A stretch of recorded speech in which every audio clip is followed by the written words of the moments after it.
Hey everybody, Bruce here from 4 Low Life, episode 4, putting together a press brake.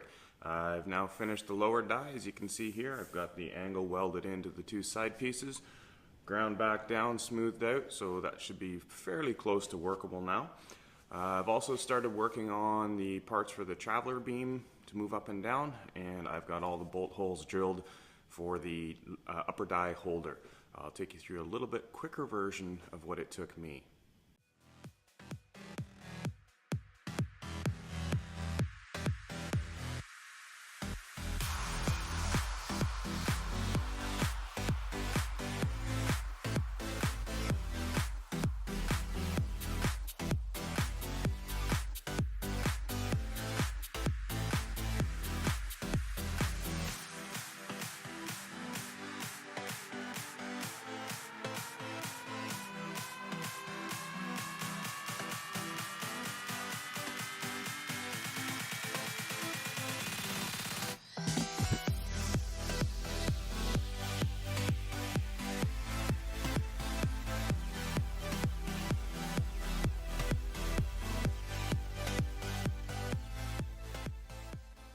So here's the upper die holder. As you can see, we've got a lot of holes drilled along here with the bolts in it. These are 5/16 by 18 bolts. Sorry, 5/16 18 pitch bolts.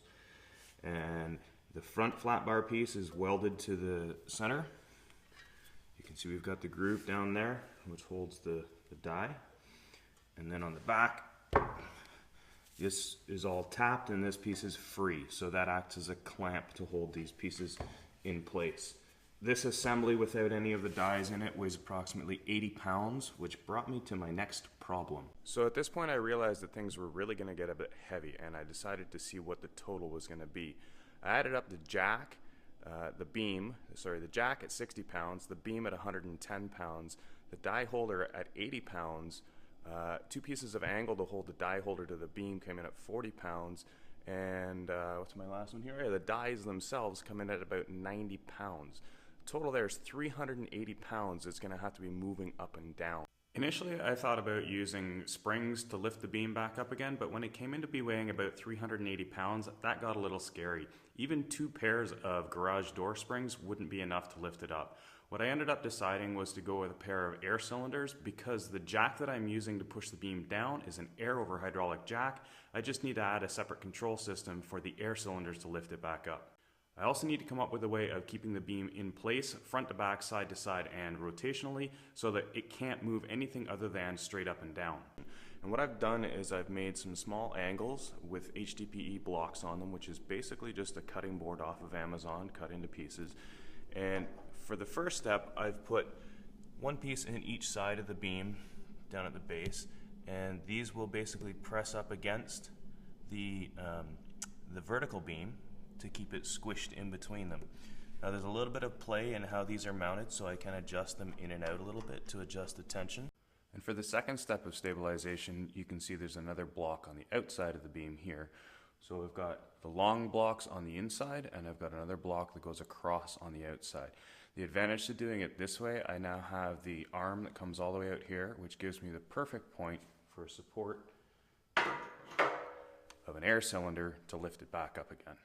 Well, here we are. I've got the 2 air cylinders attached, I've got the controls plumbed up, and I've got my air line going to it. You ready to see this beam move? Fingers crossed.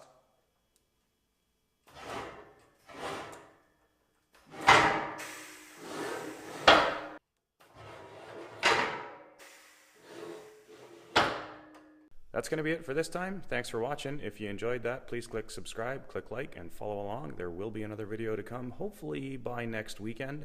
And I should have the hydraulics on and the die, and we should be able to actually bend something by the end of that video. Thanks for watching. Bye-bye.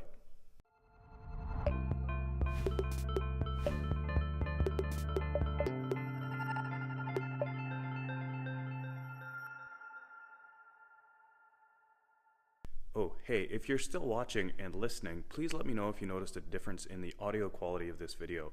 I have made a change, and I'd like to know if anybody can notice it other than me. Thanks.